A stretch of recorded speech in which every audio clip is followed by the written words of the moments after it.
magnificent night for you. How would you sum that up? What you say, it's a magnificent night. So I think it's brilliant win when you can beat Barcelona, 8 points ahead in La Liga, ahead of Real Madrid. And we have seen in this week Real Madrid playing, and I think then you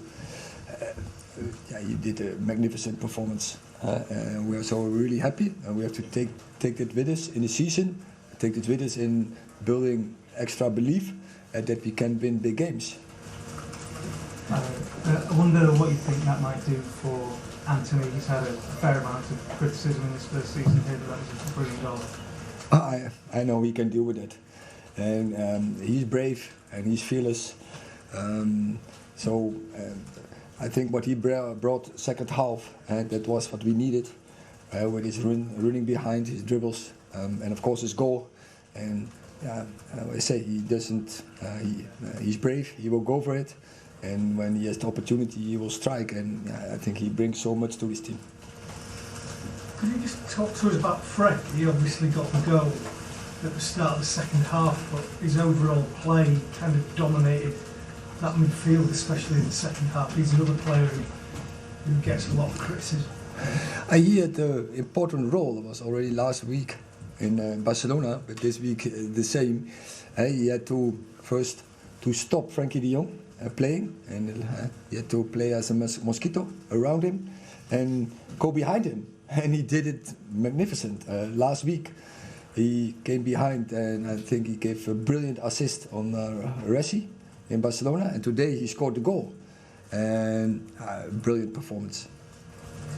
What do you say to your players at half time? Because you had a lot more confidence when they came out second half. I so emphasized the belief. It was too flat first half. I think a little bit more belief. I think we had our spare man with Casemiro. We didn't use enough. I think Aaron Wan-Bissaka had a lot of space over the right side. We didn't use enough. I think in the pressing we could be more brave, higher line, step quicker up. So that is what we emphasized during the halftime, and the second was of course to make the sub with Anthony, to bring more speed, and a player also who brings belief on the pitch. Erik, what do you make of the character and the mentality of this side to be 1-0 down at half-time against a very good team, and then to come out and deliver that in the second half? I think we have some great personalities in this team. Starting with David, Rafa, Licha, we see him, such a leadership.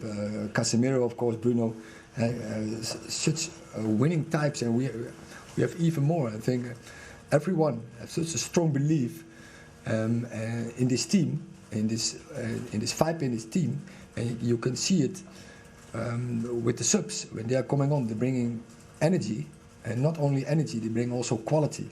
They bring a different dynamic in games, and I think all the subs did not only this game but already many games before did brilliant.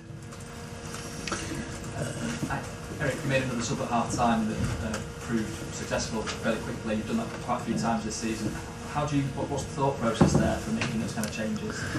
Yeah, it's starting with the idea. Football is 11-11. And we're attacking with 11, we defend with 11, but it's more than that. It's about a squad, and in the squad you need different types, different profiles, and when your time is there, you have to be ready, and you come on and you contribute to the team, and the understanding that you have to do it together, and you can't win trophies with 11 in a team, especially not in nowadays football. You need that squad to rotation, but definitely all tactic to bring dynamics in the game. Erik, you keep winning important home games, Arsenal, Liverpool. What does that say about the character of this team at home in these big games?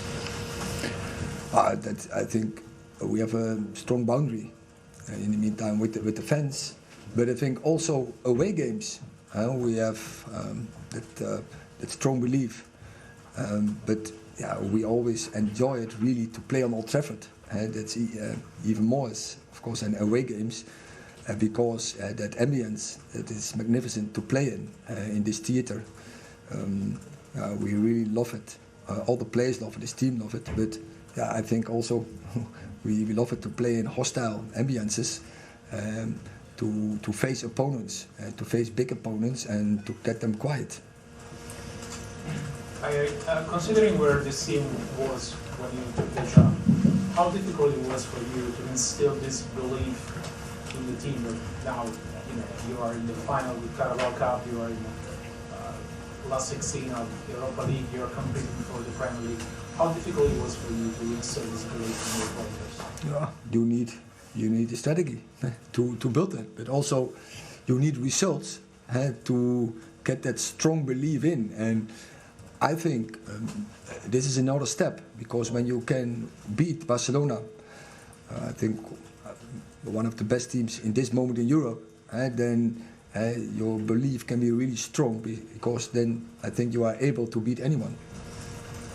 Hi, Erik. You've obviously played some brilliant sides like Arsenal, City, and the Prem, Real Sociedad in Europe. Whereabouts does this Barcelona team you've played today and last Thursday rank among the top? Does it rank among the top, or further? Barcelona? Yeah. I just said, I think when you are 8 points ahead of Real Madrid in La Liga, when you beat Real Madrid in the Super Cup 1-3, and we have seen Real Madrid playing against Liverpool, then you beat a really big opponent, a really cool team.